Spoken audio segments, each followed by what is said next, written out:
Hello. Good afternoon. Hello. Hi, Christiane. Hello, Luchana. I'm so happy to speak to you again. Yeah, likewise. Likewise. It was like the idea. It's here like for a long time. Mm. Yeah. So good to catch up again with you. Yeah.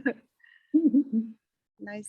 And you told me that in the meantime you read my book, right? Yeah. And that was exactly the impulse came like when.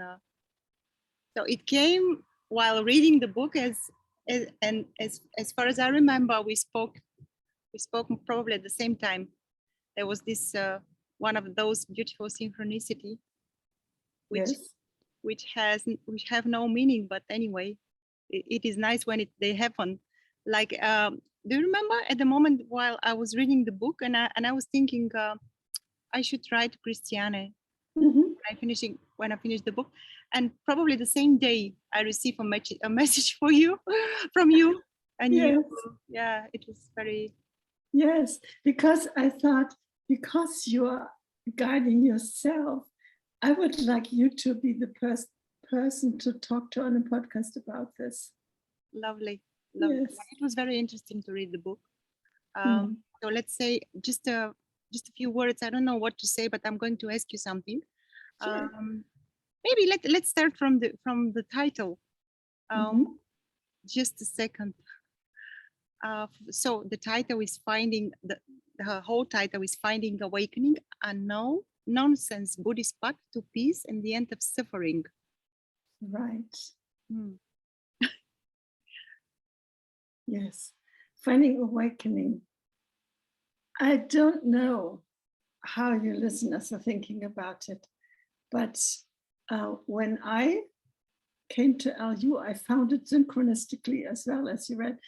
I had basically given up on it because I had searched for 40 years and I thought, this is not going to happen. Not in this lifetime, maybe in the next one or whatever, if there is another one, because I wasn't so sure about it. And yes, and then when I came across first Ilona's work on Liberation Unleashed, and then somebody else developed it further for the whole path, it was like a revelation. And I remember that after seeing through the next step, after the self-illusion through design or will, I thought, wow, I don't want to stop here. Now, Kevin had picked me up for design or will, and I thought, he's probably going to stop now, and I'm left to my own device again. But and so I told him, I don't want to stop now. And he said, yeah, why should you? And that was such a relief because that was the first time when I really grasped, hey, something is possible here. Yes. So seeing no self, so to speak, seeing that there is no separate entity controlling life or choosing or deciding or whatever, like we said in Liberation Unleashed, this is just so to speak, the first step, just the beginning.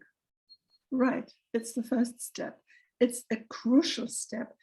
It's the eye of the needle for people to enter the path. If they don't pass this one, they can't go ahead. It's very, very important. And but it's not the end, as most people can tell, because they find themselves, scrolling on Facebook and all of a sudden thinking, oh, what is he writing there? Oh, what a stupid person. And then they type away their reply, angry, calling them names. And this is really not how an awakened person behaves. And so, yes, this is a very good sign that there is more to do. When you say moving ahead, what is it that is moving ahead?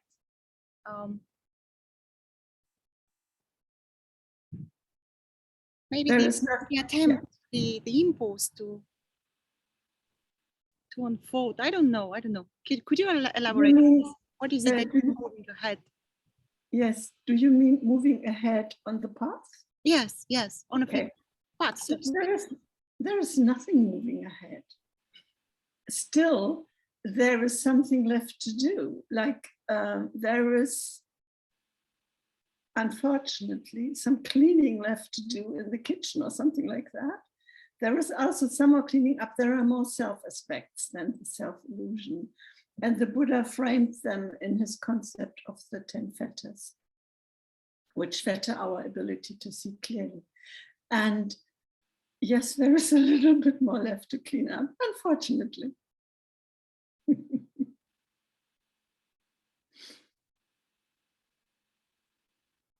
And all desire and will is another strong self-respect that reinforces the self. And everybody can tell that when they want something really badly or don't want something just as badly, the self feels pretty strong again. It's not gone.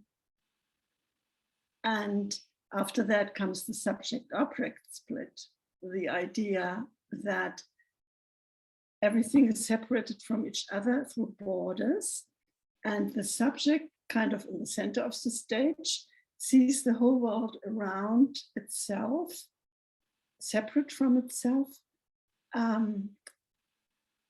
in a three-dimensional world. This is also another self-aspect. It's more a kind of relationship a spatial relationship that we have with things. It's not a personal one. And then comes the idea that we have a faculty called perception. So the fetters are either about what I am or what I think I have, what I think I am and what I think I have. And when we get that we are actually not perceiving an outside world in time and space, that's always there. That is, I think, one of the really mind-boggling shifts. Apart from the next one, when any sense of identity falls away, the sense of I am or I exist. That is also quite something, yeah.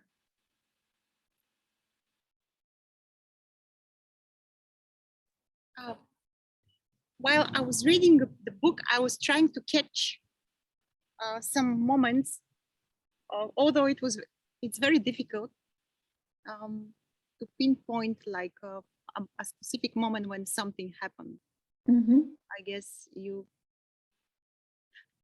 it's just like this here, but I assume that there is something similar because I've read in the book that your memory is also like not so good.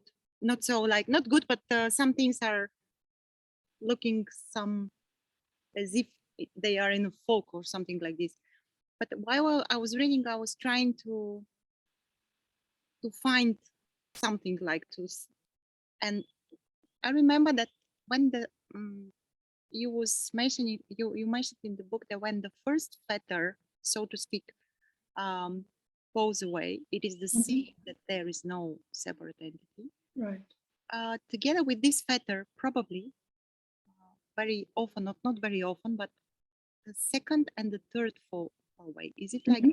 Yeah, they always fall together. Yes. So the second was, I guess, rites and rituals, as far as I remember, or it is the third one. That was the third one, and the second one is doubt. That's right, doubt. Yeah, because rites and rituals here, they fall almost immediately. Yes, but they that fall was together. Yeah, but there was like there was as if like a circle, or not a circle, or a fan. When you turn off the fan, and it a little bit, it is like this, like circling. Because I remember that I used to go and gather with some people, like, and doing some other stuff just for a while, Right. until it was like obviously, and it was absolutely clear that it is necessary. It is not necessary. It's why should I do this? I see. Yeah, can you elaborate on this? So the first is seeing that the self is an illusion, and together with this, the doubt and rites and rituals. Mhm. So as I understand it, the self-illusion is the idea that there is a self in a physical form or shape somewhere inside of us that is the CEO of our company and controls and does basically everything and initiates everything. And when, for me, it was just so obvious. I really felt so stupid afterwards that I didn't see such a simple thing for 40 years. Oh, I thought, how thick does the board have to be drilled? And so that was quite a revelation. I saw through the self-illusion by reading the book, The Gatecrashers. And there was exactly this question. It was, is there a self in any physical form or shape? Or any you in any physical form or shape? And I thought, what a silly question. Of course not. And in that moment, it just clicked and everything just fell apart. And I felt like hitting a wall with like 100 kilometers speed, which is about 75 miles an hour for the American listeners. Yes. And with that shift, any doubt that it is different, could be different, or is not seen properly, just falls away immediately. There is no doubt. It's just, this is how it is. And I never engaged so much in rites and rituals. I'm just not that person. Though I must say, I'm an organist in church. I was an organist in church. I studied that and always held a job for a part-time job there. And I always liked liturgia because it kind of set you in the right mood. So that is a kind of ritual. But now it's just completely gone. I just can't deal with I don't just know what the reason is for it. It's, except for some magic thinking.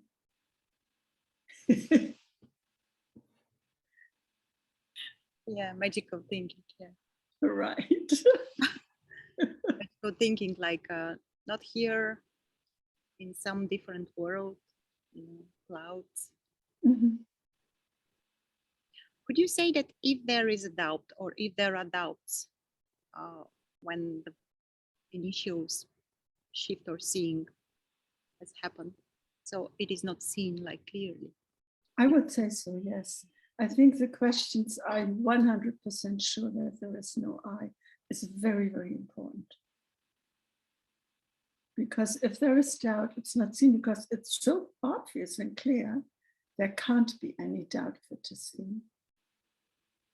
And one thing people need to understand is that there are basically 2 steps to seeing through any of these illusions that the Buddha called fetters. The first step is realizing that in this case, the me is just a thought. But that is still an intellectual understanding, not real seeing. It's not experience, it's an intellectual understanding, but it's important, it's the first step. But then the shift has to happen to experiencing that fully. And it's, for us as guides, it's a kind of strenuous stretch because we just ask basically the same question over and over again in different clothing, and people have to look again and again until they happen to see it. Maybe they just relax and see it. Often it happens when somebody relaxes. It's pretty rare that somebody sees through the self-illusion when working with the material in any kind. So, but it needs to keep going. The momentum needs to roll on until this is seen. Yes.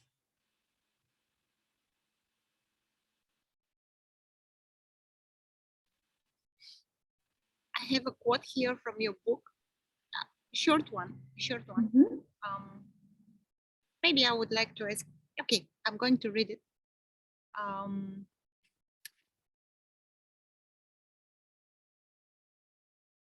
I will read the short one. Okay. Mhm. There is no such thing as substance and knowing what is happening. There is no such thing as permanence and predictability, and there is no such thing as satisfactoriness and always feeling good. Right. These are my favorites. I don't know, reading those and something like a bell like in the body. Yes. Oh, you made a big jump there. So these are statements we use in the step before the last step. At this point, any sense of identity is fully gone. But what is left is an enormous restlessness that is now uncovered, that is looking for something permanent, you know, which it can rely on, or something substantial to hold on to, or that we can know what will come and don't feel so unsafe in this universe that doesn't even exist. So it's like, oh, I'm lost. I'm completely lost. There is no me, there is no world. Oh. And the basic drive behind that is we want to feel good all the time. And we can't feel reliably good if there is no permanence or something that is of substance and therefore permanently there. And this drive is really strong. For most people, it's the drive for always feeling good that keeps them in the loop the longest time. At the end, or comes even back, it comes back for several people. It did for me too.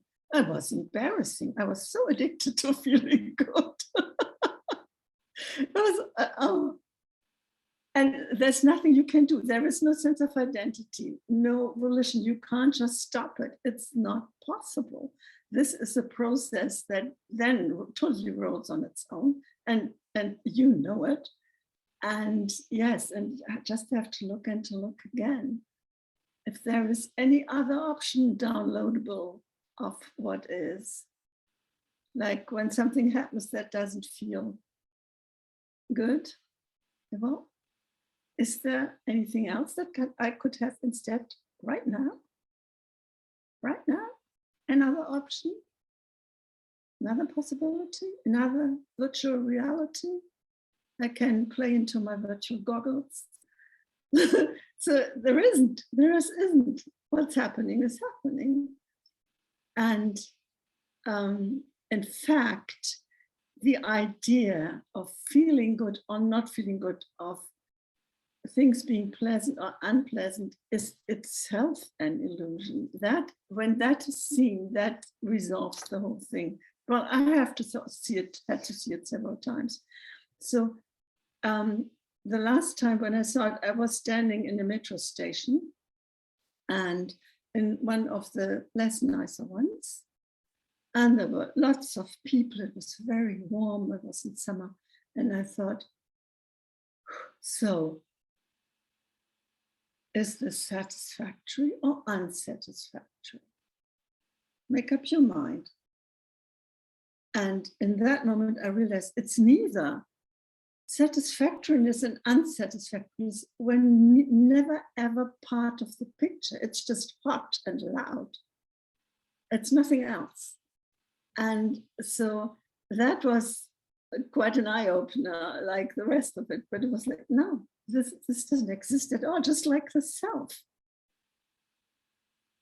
And I just tried to implement it. But for that, I had to create this alternate reality, which the theta seem to provide, of the self with all its aspects.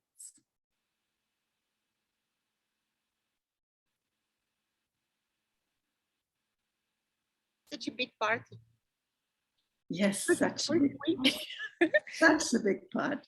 Well, first we create something and then we learn, so to speak, to see it as illusion.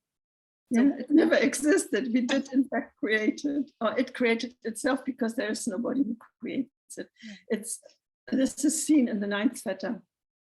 to which these steps belong. It's a completely impersonal process that really rolls.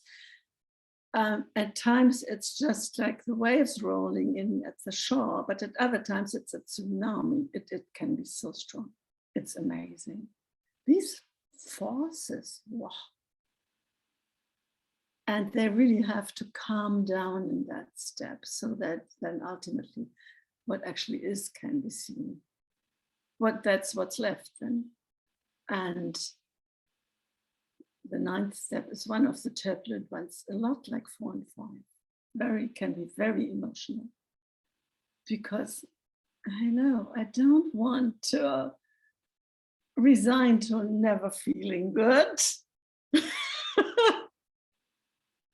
And then all the situations come up where this in fact was the case. And I also got pretty much lost in translation. So in the original word that the Buddha used was satisfactoriness. So now in school in Germany, we have a grading system that says very good, good, satisfactory, sufficient, not sufficient, failed. And so satisfactory is right in the middle. And I thought, only a right in the middle life is possible? That can't be right.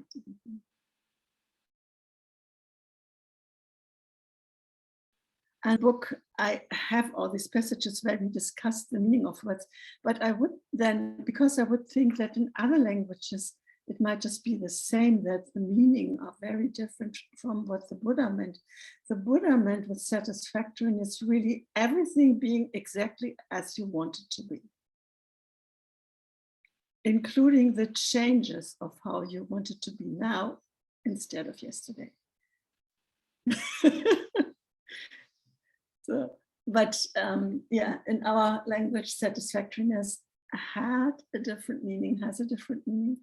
And that also tripped me up quite a bit.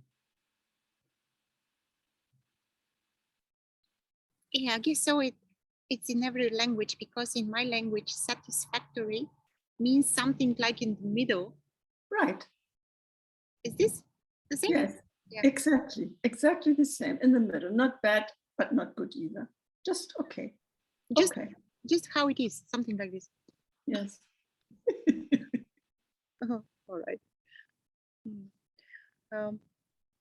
People, which I was like talking in Liberation Unleashed, used to ask, some of them, not all of them, of course, but some of them are asking one and the same question at some point of conversation. Something goes like, yeah, I can't see that I'm one with all. I see different objects. And this means that I'm not still there. There is a truck coming.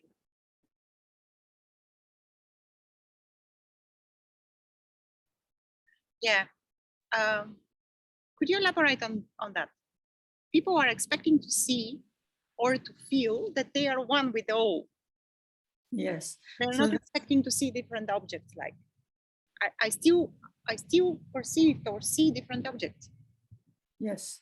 So this comes from the non-dual teaching, being one with all. Well, first of all, I'd like to mention that if somebody feels they are one with everything, there are still two. One and everything being one. So it's not the end of the journey. But there will be some phases where this appearance can occur, that we're one with everything. After the self-illusion, it will never be possible to see this immediately. That's just not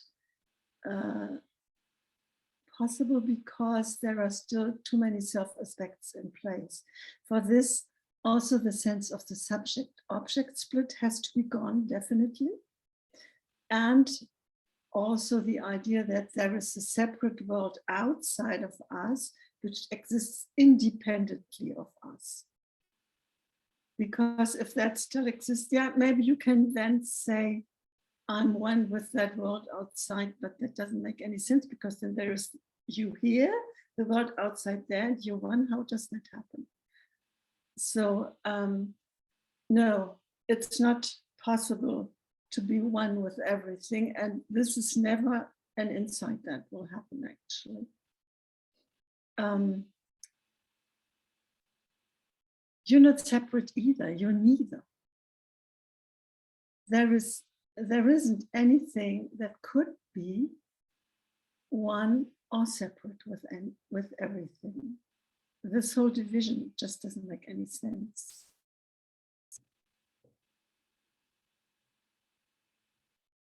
Yeah, when you say either or neither, what comes here is a beautiful sutta from Buddha. I've never been familiar with this. I just came across this sutta in the forum, basically. I will not going to say the whole sutta, but it goes something like, in the seen, there is only the seen. Right. Heard, there is only the heard. In sense, there is only the sensed. And I can't remember what was next, but the end is like you're located not in the world of this, not in the world of that, and neither between those two. Right, right. And I just, when I read in your book, like you said something like, but Buddha mean it like literally. He was like, he wanted to say it literally. There is no one there. Right, he does. He says everything literally. People read so much into it. It's all literal. I don't know how many times I thought, oh my God, he literally meant that. Yeah. We are masters, like making things complicated. Absolutely, absolutely. I talked to a Buddhist friend who is very good in the suttas and speaks Pali, and she told me that, you know, she learned so much from rereading the scriptures, and she develops new views. Described it all, and I thought to myself, views, what is that? And I just told her, you know, I don't have any views. I don't. No, it's just written there. I don't need to have another view on it. It just says it all.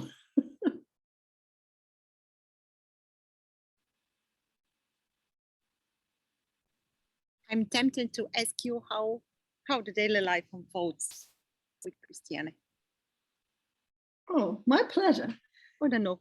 There is this simple here. Yes, sure. So how does a person live? Who saw this?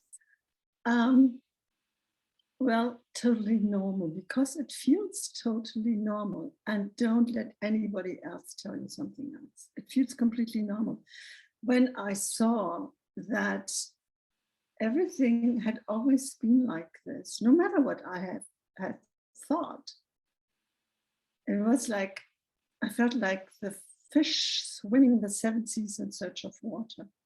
And it was like, oh, what a nuisance.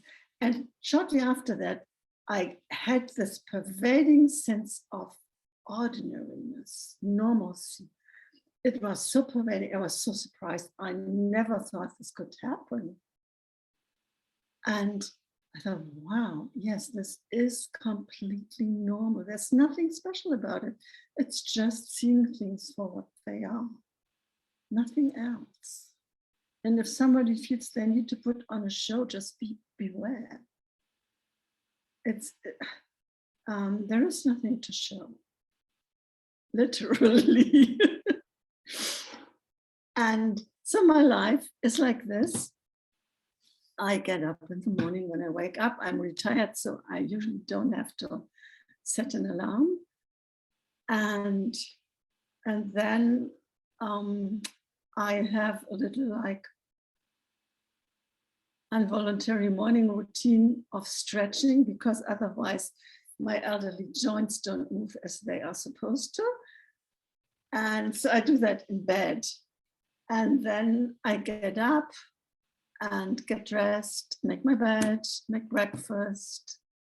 Then I usually read 1 or 2 newspapers, one local one, so I knew what's happening in my town, and a larger one that reports about the world, just the headlines, so I don't live under the rock and don't know what's happening at all. And then I write my morning pages. Oh, this is one of my favorite things every day. It's instrument for creators.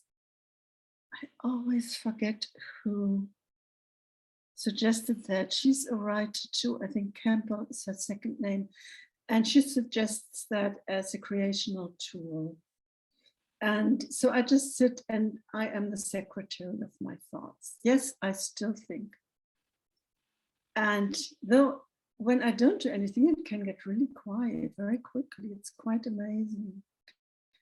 And then I usually open my computer and respond to my emails and do my guidings and also some, office stuff, bookkeeping and things like that. Yes, and then I just live my day. I go for a walk, or sometimes I drive somewhere into nature. It's not far from here, to a river, to the large river that flows through Hamburg, and walk there on the dike. And I usually nap these days. It does me really well. And yeah, I had lunch before that. And in the afternoon, I do whatever I feel like. Nothing fancy. Enlightened people live just normally. I make phone calls to friends. I might write letters. Recently, I discovered handwriting again. I noticed that when I try to handwrite to people who don't have email, I can't do it properly any longer. It's like my thoughts can be much quicker now, since typewriting for me is much quicker than handwriting. And I make so many mistakes when handwriting. And so I thought, no, this is cultural heritage. And I will now really tend to it and keep it alive. And so I started to handwrite letters, which I really love to do too. And over time, another thing will come back, and that is writing my next book. I'm not quite sure yet what it will be.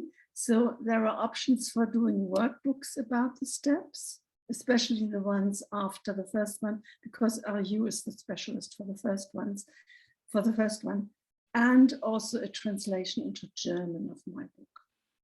I need to translate it because there is very good software out there for translation that you can buy, and I tried it. I probably will use it, but I will still have to really edit it because it's no longer my language, and the language carries information between the lines that artificial intelligence doesn't pick up. So that's the other thing that I might do. I'm not quite sure yet what I will do, and I still feel I should have some, and I don't think about it that much. Yes, and in the evenings I play music. Oh yeah, I'm not a good practicer, to be honest. I don't know whether you know Two Set Violin. It's a beautiful channel of 2 young professional violinists. And they always say in the end of each video, go practice. Ling Ling. Ling Ling is 40 hours. They're both Chinese. 40 hours a day. That's the Ling Ling challenge. And so, yeah, I practice before concerts in any case, I will practice. And we just had one, very nice one. And yes, and in the evenings I might see friends or just read. I'm an introvert. I really enjoy my solitude, or sitting, now that it's getting warmer, sitting on the balcony and listening to nature. I really enjoy that so much. Yeah. That's my, oh yes. And something else is going to join it. That is mini camping. I have a Citroën Berlingo converted into a camper now. And I will this year. Yeah, I saw it in Facebook. It's Yes. an amazing hobby. Yeah, lovely. And you do it this by yourself? This year I'll do it by myself. Last year, but I will visit friends, and I have some friends in England. And last year I did it with a friend together. That was very good because organizing is not one of my power strengths. So, and when I started, my camper was just full with all kinds of stuff, which I loaded onto it because I had a tent. There was stuff in there like the table, the chair, all kinds of things. But then rain was announced and I needed to move it all back into the camper and still live in there. And it was just like, it was draining all my energy. I felt so exhausted. You know, every time I needed to put something somewhere, I put it into a nook or cranny where there wasn't anything, but the nook and crannies were moving. And I thought, God, because my memory is so bad, where I had put it. And it was, I would wake up at night and say, where did I put this? And I told my friend, listen, I have to go home. I can't do this. This is just draining my energy in ultimate speed. I'm nearly exhausted. And she said, what's happening? And I told her, listen, I can't remember where things are. I can't live like that. And she said, okay, let's unpack everything. The sun is still shining. She's a Montessori teacher. So, and this Montessori teachers are so well organized. They teach the kids how to organize themselves. And so she organized with me my camper and taught me how to do it. That was great. Marion, you will never watch this video, but thank you. So I knew finally where the stuff was, and my camper wasn't so full any longer because she was a hero and folding everything so nicely that it fit underneath my bed, because that's where it's supposed to go. Yeah, so that was fantastic. Oh, I love that. I love to be out in nature. You know, I used to live in a travel trailer for half a year during summer, and I think this spoils you, because everybody says that once they had a summer out in nature in the travel trailer or in the car or camper, they can't go back to living in walls. It's so removed. Yeah. You mentioned that your friend maybe will not going to watch the video, and this comes like as a question. Apart from guiding people through the feathers, Right. do you speak or share with anyone? Really, only when they ask me. No, I don't talk about it. It's just too far off for people, and that's fine. But this friend actually asked me once, so what is it that you do? And so I said my escalator pitch. I help people seeing that there is no self. And she said, yeah, but what does that really mean? And so she's a good thinker. She's a really good thinker, a little philosopher. And so I explained it to her, and I really tried to explain it so it can be understood logically. And she got it that far.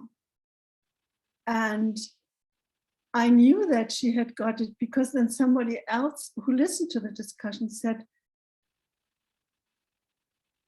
but sometimes you're doing this. They thought I did, this is what was going on inside me, showing that there is a self left. And my friend said, no, this can't be possible if what she says is right. Yeah. So I thought, wow, she's the only person who ever asked me in depth. And I discussed it with my Buddhist friend once. And I told her what I had done. And she, of course, knows all these concepts of the fetters and the steps in Buddhism. They are called like seeing through a self-illusion, a stream entry. Then you enter the stream to awakening and will not leave it again ever, even if you don't awaken this lifetime, is what they say. And then when you weaken desire, ill will, and reactivity is no longer that strong, then you're a once returner, only returning once to human form and never below. And after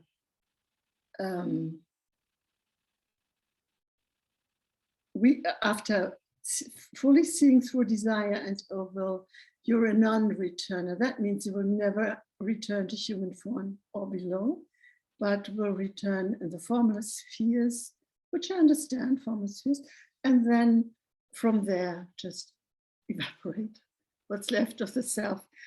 And she knew that all, so she got that this can happen. But of course, also she can't follow it because she still has the self-illusion going.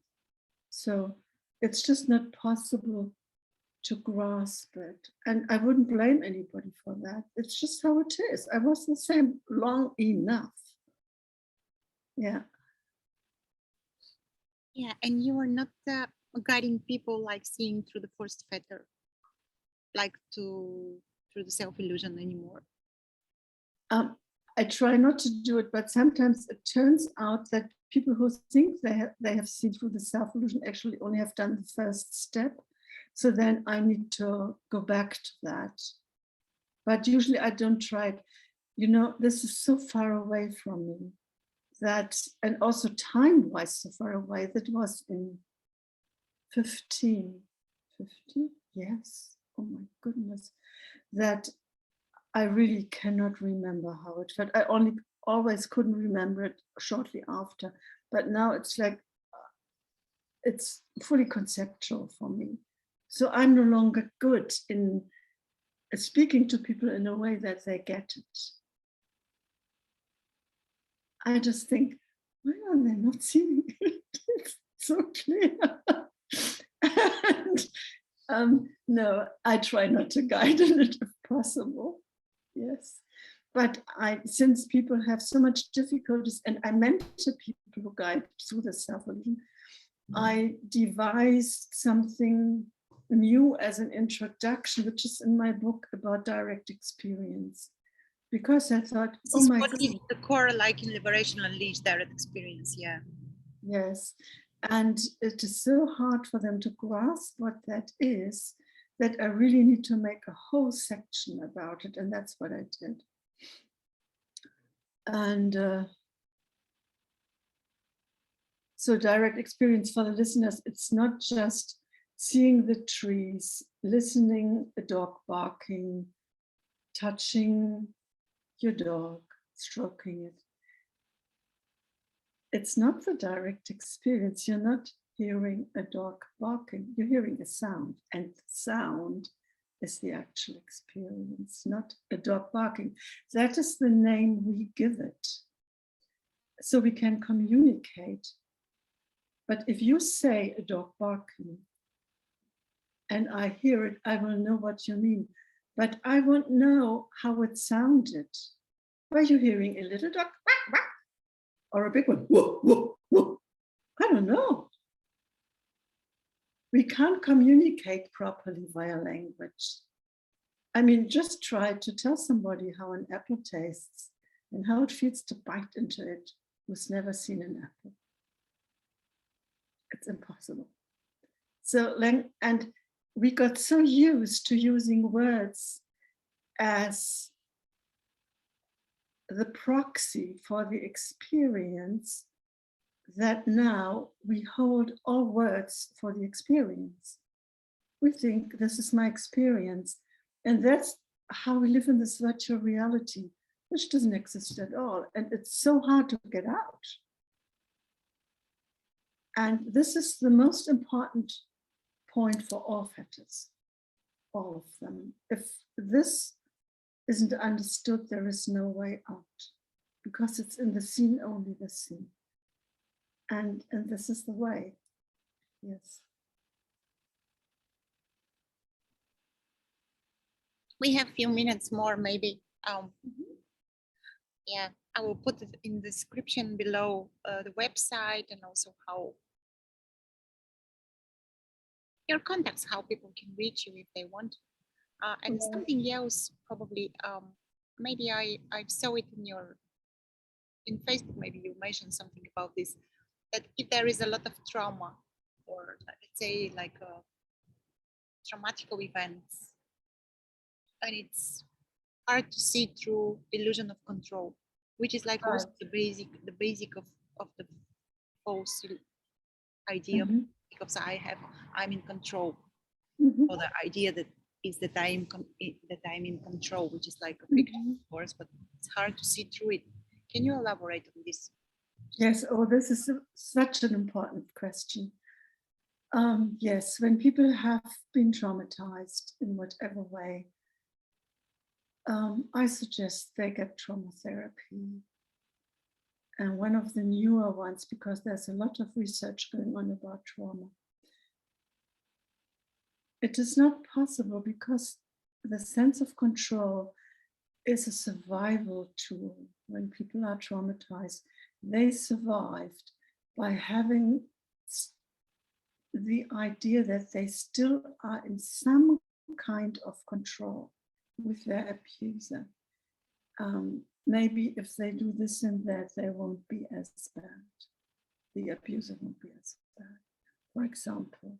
Or if they try to hide or not say this or that, if somebody abuses verbally or emotionally, then they can avoid the abuse. So this is so crucial, the idea of control to surviving trauma, that when with the inquiry, we basically attack that survival mechanism, saying there is nobody in control.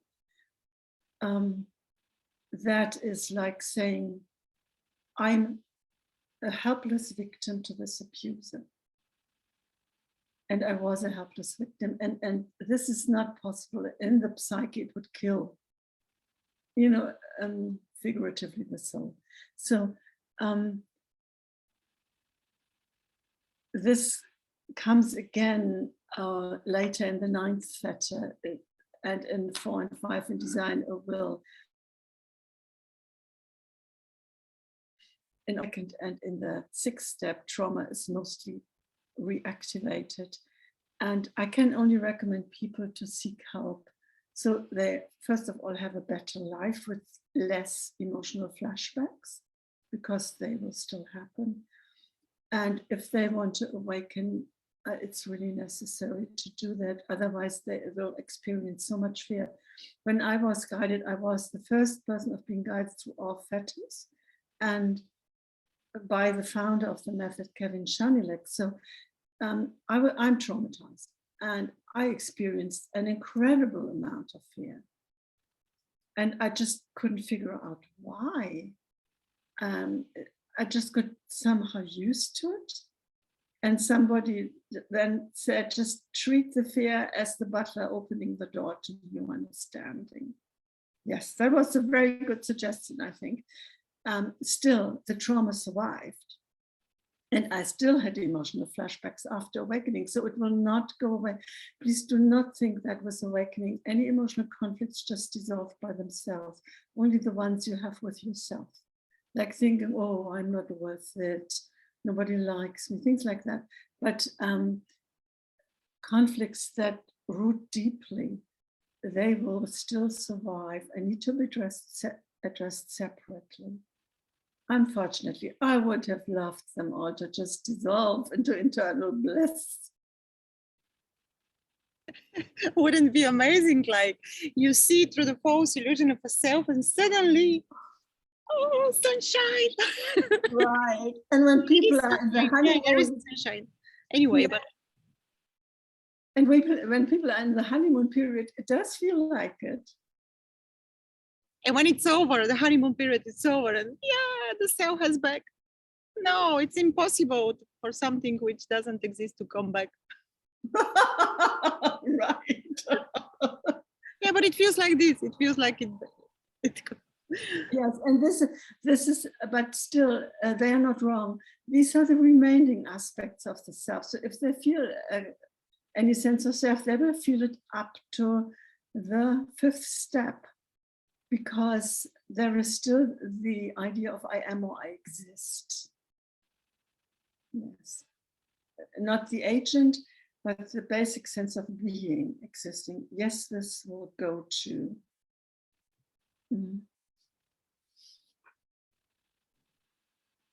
How?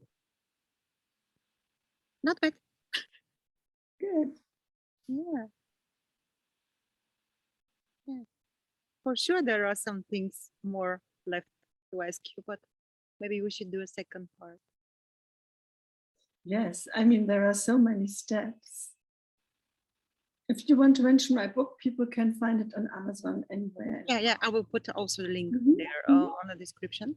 mhm. And yeah, Yes. and Well, people the can read trauma too if quiz they want. is a really important one in my Facebook group and on my Facebook business page. I'm right now having a series about trauma. It's very, very, very important. I will put everything in the description. Yeah.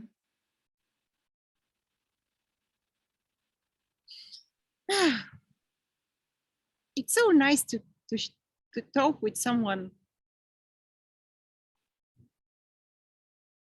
I love talking to you because you get it. Oh, The moment somebody knows that there is no self, it becomes clear that other things might not be there as well. yeah, yeah, yeah. And we just thought they were.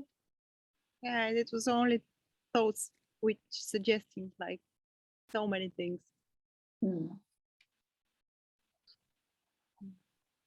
Well, thank you so Yeah. much.